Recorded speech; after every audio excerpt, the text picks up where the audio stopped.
Hi guys, my name is Jenny and welcome back to Fresh Foundations. Today we'll be talking about various cooking methods we use in the kitchen as well as a roasted chicken dinner recipe.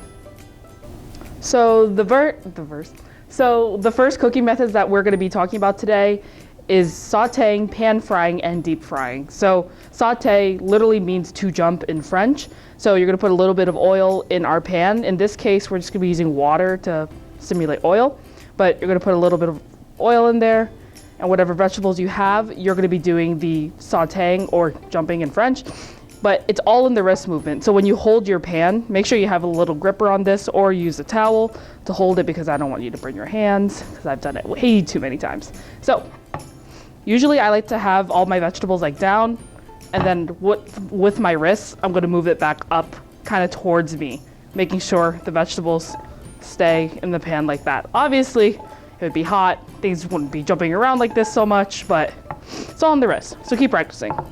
The next one would be pan frying. So pan frying and deep frying, are they the same? No.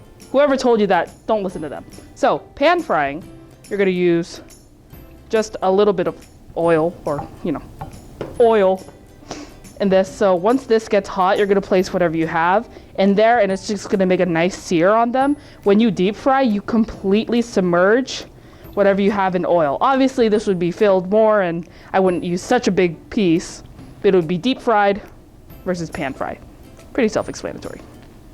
The next cooking method we'll be talking about is steaming. So you could typically steam in the microwave with a bowl, some water, and your veggies with some plastic wrap. Put it in the microwave for about 1 to 2 minutes and you have instant steamed vegetables. But if you want to go a little bit more fancy, you could use a pan, some water, and aluminum foil or a lid. I'm using aluminum foil because I don't have a lid that perfectly fits here, but we do what we do. Not everything's perfect, which is fine. So what you're gonna do is you're gonna fill the pan with a little bit of water. You're not gonna completely submerge it, because if you completely submerge it, it would be boiling. So we're gonna go ahead and add some of our vegetables, and then we're gonna cover it completely with aluminum foil. So this cover with the aluminum foil basically allows the water inside, all that steam, to get caught like in the pan, not leaving the pan. So you're basically steaming the vegetable. So after you completely wrap it with aluminum foil like this, you're going to put it on the stove and you're going to heat it until, I want to say, medium-high heat for about 5 to 10 minutes. And once you take it off, you have your steamed vegetables there. So the next one we'll be talking about is boiling. So boiling is when you completely submerge whatever vegetable or meat you want inside of like boiling water on the stove. So imagine this is on the stove, it's bubbly, it's really hot, it's really rolling. You're gonna go ahead and add your vegetables in there, or again, whatever you wanna boil, and cook for whatever time it needs to. The next part is blanching. So blanching is basically after you boil, you're gonna take out your vegetables and you're gonna put them right into an ice bath. So the reason why we do blanching is it keeps the crispness and the color of whatever vegetable that you boil. So boiling cooks it all the way through, but you know how sometimes when you overboil things, it gets like a bland grayish color or it gets like a duller green color? We don't want that to happen. So what we do, just as soon as the vegetables are done cooking in boiling with the pot, you're gonna put it directly into that ice bath of water. So the next one we'll be talking about is braising, simmering, and stewing. So it's essentially boiling things, but we put it at a reduced heat to let it cook for longer. And when we let things cook for longer, you really intensify the flavor in there. If you're cooking a meat, the meat becomes more tender. It all depends on what you make. So say I wanted to make a potato stew. Go ahead, add my potato into my pot. I'm gonna turn it on a really high heat, let it boil, and then I'm gonna turn it to a medium low. And I'm gonna let it go for about 20 to 25 minutes, and I'm gonna let that potato really cook through and let it get that flavoring out. So say I made a chili or something. With that chili, I'm gonna let it on the stove after I've cooked everything and added all my seasonings and my tomatoes. I'm gonna let that simmer on the stove for about 30 minutes for all the flavors to really intensify. And the last cooking method we'll be talking about is baking and roasting. So they're very similar processes, but both of them use an oven. So in an oven, cooking typically takes longer than a stovetop, but it gives you a more even heat all around your food. So on a stove, you only have heat coming from the bottom and from the pan. In an oven, it's all around. So Put my potato in there. It's gonna get heat from the bottom and it's gonna use the heat from the pan, but it's also gonna cook the top as well. Some people typically use an air fryer, and that's really just a really like mini convention oven, but it gets things just as crispy in almost half the time as a regular oven. So now we're gonna be roasting a chicken, and here are the ingredients you need. You need 1 whole roasting chicken, 1 large yellow onion, 4 stalks of celery, 8 sprigs of rosemary, 2 teaspoons of salt, 8 cloves of garlic, 3 tablespoons of olive oil, 2 large carrots, 2 cups of small potatoes, 8 sprigs of thyme, 2 teaspoons of lemon pepper, and half of a lemon. And because we're fancy, we're gonna make a whole dinner, so we're gonna have 2 sides with it. One's gonna be steamed broccoli, and the other is gonna be sauteed mushrooms, the 2 processes we just learned about. So after we've prepped all our vegetables, actually, remember to wash all your vegetables. That's a really important fact. So after we've washed our vegetables, we prep them and we cut them into our large dices that we want. We're just gonna go ahead and add it to the roasting pan. So we're gonna add our potatoes, carrots, and celery. We're gonna go ahead and add about 1 tablespoon of olive oil just directly on top of our veggies. Just a pinch of salt.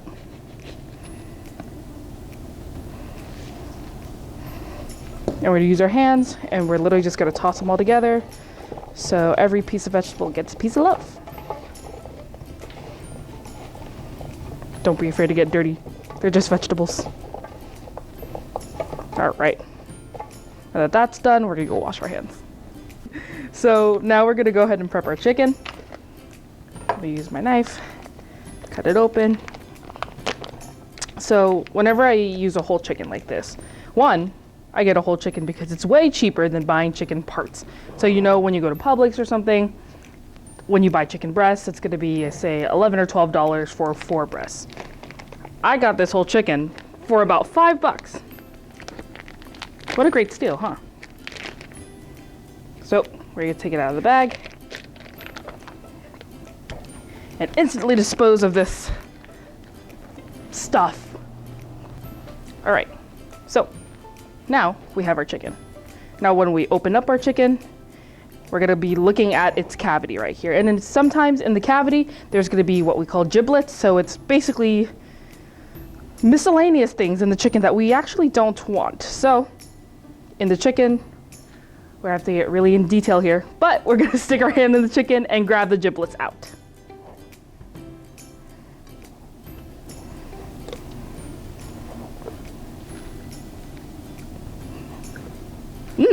Okay. So now that we got all of those out, what we're gonna do is, so typically when you roast a chicken, you want to truss the bird. Trussing as in tying it up, making sure all the pieces are more tightly compacted together so it cooks all together evenly. But because trussing, we're not gonna do that. We're gonna do kind of like a trussing cheat sheet. So let's move this out of the way. Take this chicken, put it on the cutting board. So you see how at the cavity there's extra flaps of skin here? We're gonna be using that as our little cheat sheet. So what we're gonna do is we're gonna use our knife. We're gonna make an incision in the middle, just about right here. We're gonna make 2 incisions. So 1 here and 1 here, just straight down. So using the tip of your knife, going down, making about, let's say, an inch and a half through. We do that to the other side. Let's chicken over.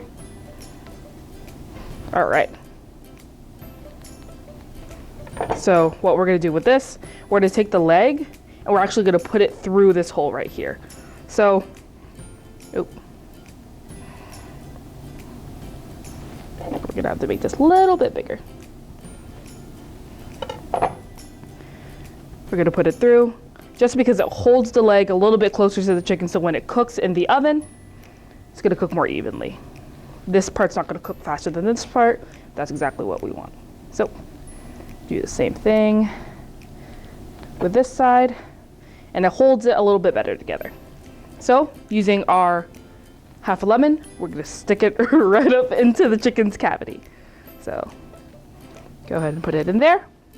And then we're gonna use a handful of thyme and rosemary. Go ahead and put it directly into the chicken as well. Yep.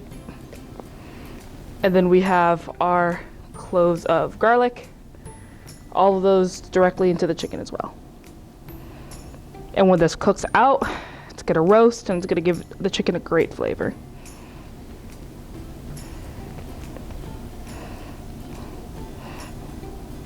All right, now I'm gonna go wash my hands because we're gonna be putting a little bit of olive oil and salt and pepper on the chicken.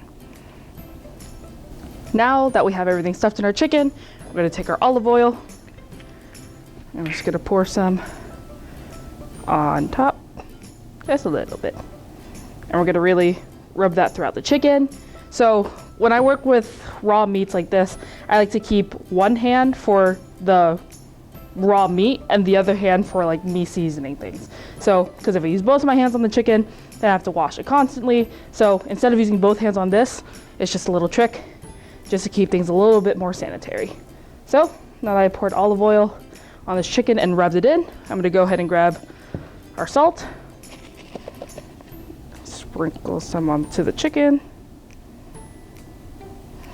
All right, a little bit of black pepper.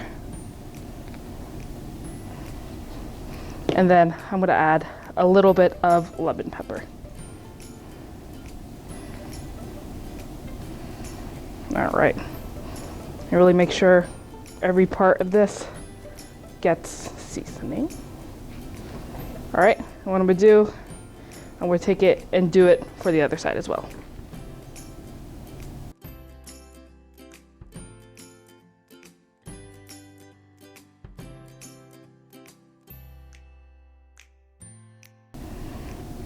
And obviously the seasonings are all optional. You can add whatever type of seasonings you want.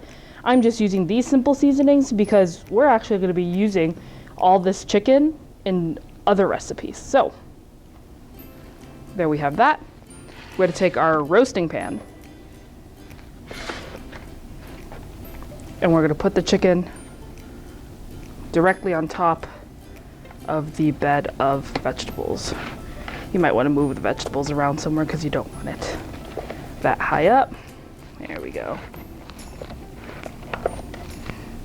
All right. And what I like to do for the wings, kind of just tuck it underneath the chicken because we don't want the tips of the wings to burn. Okay, so we're gonna roast this at 425 for about 20-30 minutes, and then I like to rotate it just because some parts of the oven gets colder places and hotter places, and sometimes it'll cook unevenly, so I just rotate it. Yeah, and you're gonna let that go for about 30 minutes. I like to check on it you're gonna roast the whole thing for about an hour to an hour and a half, but I like to check it out about 30 minutes just to see where it is and what I need to adjust to it. So now this is our finished product. This is what it looks like.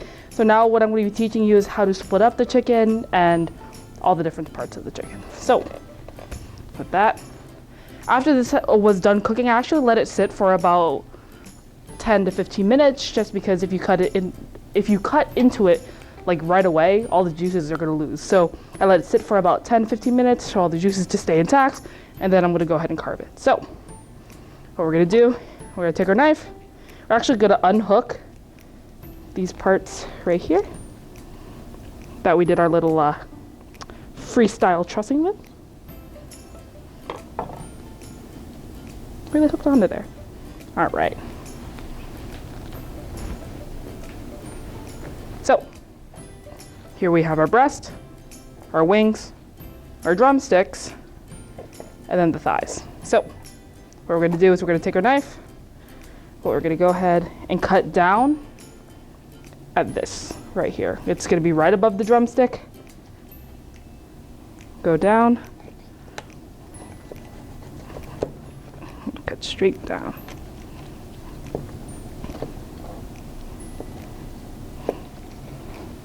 All right, so there's one. Do the same thing with this other side right here. Sometimes you hit a bone. You just gotta go around it.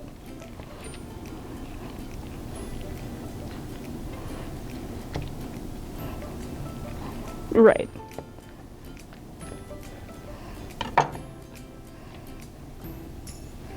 All right, so there's our thigh and our drumstick right now. So our wings. I actually just like to go ahead and just break them off with my hands. So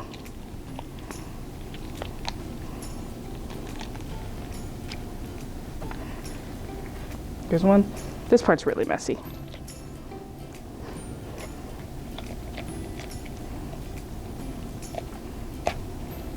There's two. All right. And then our breast, I like to make an incision down the middle. And then I actually just use my hands and glide under.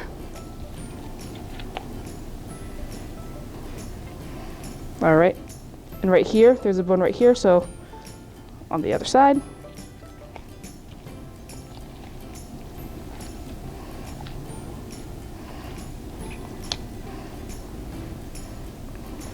All right, and those are our chicken parts. So now we're gonna start with our side dishes. So we're gonna prep our mushrooms. So I washed them and they are dry, and literally all we have to do is just cut them in half.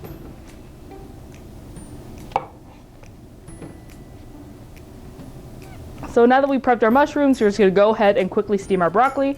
So like we talked about before, we have our pan, we have a little bit of water in it, and we're gonna add all of our broccoli directly into there. And again, you could use a microwave, but because we wanted to show off for our fantastic viewers out here, we're gonna use this pan. All right, so we put all of that on, and we're gonna put our either lid, or in this case, our aluminum foil. Okay, so now that that's fully covered, we're gonna go ahead, turn on our heat. There we go. And we're gonna turn it about a medium heat. Just like that. And once you hear things starting to bubble and things are going to start to sizzle, about 5 minutes of that and your broccoli should be done. So we see a little bit of steam going on here, and it's been about 5 minutes. We can go ahead and turn off our heat. Turn off our heat. Turned it off. So now, very, very carefully, I suggest wearing mittens for this, but because I'm a little bit of a risk taker, I'm not going to. The steam's really, really hot, and it will burn you. I've done it a bunch of times with our steamer. Please be careful. Proceed with caution. So, take that off really quickly, and here we have our beautifully steamed broccoli. I'm just gonna go ahead and put it into a bowl. Now that that's done, because I don't want to wash any more dishes than I already have to, we're gonna use this same pan to saute our mushrooms. So I'm just gonna go ahead and wash this really quickly, or you don't really need to wash it, you can just rinse it off or wipe it off, but I'm just go ahead and wash it, just be precautious. All right, so now that we've washed our pan, we're gonna go ahead and turn this on a medium heat. Make sure that's nice and hot. Not too hot, we don't want things burning. Okay, so now we're gonna take about a tablespoon of oil. Go ahead and add it directly into our thing. Let that go, let that get really hot. Make sure to spread out your oil.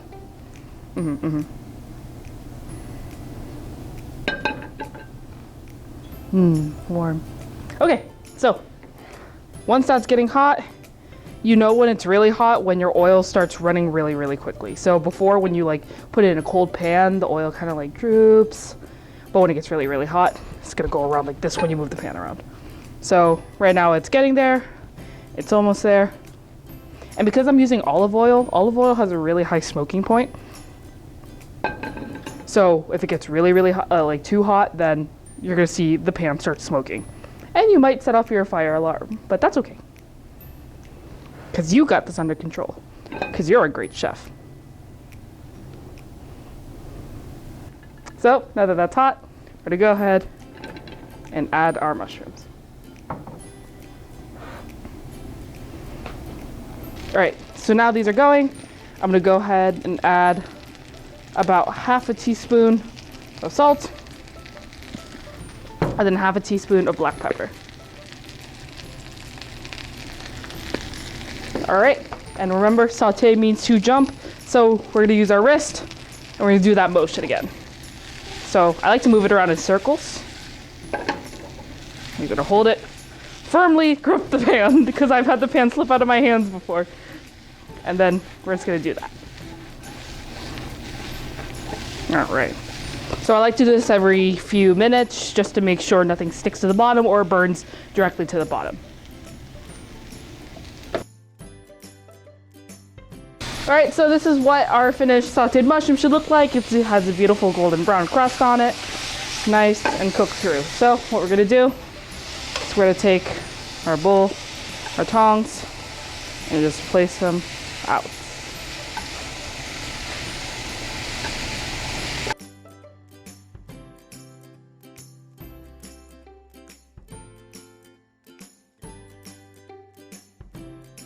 And this is our final product. I hope you guys enjoyed this week's video, and I hope you guys learned a lot about all the different cooking techniques that we use in the kitchen. Make sure to keep an eye out for our next video, but until then, stay fresh, Gators.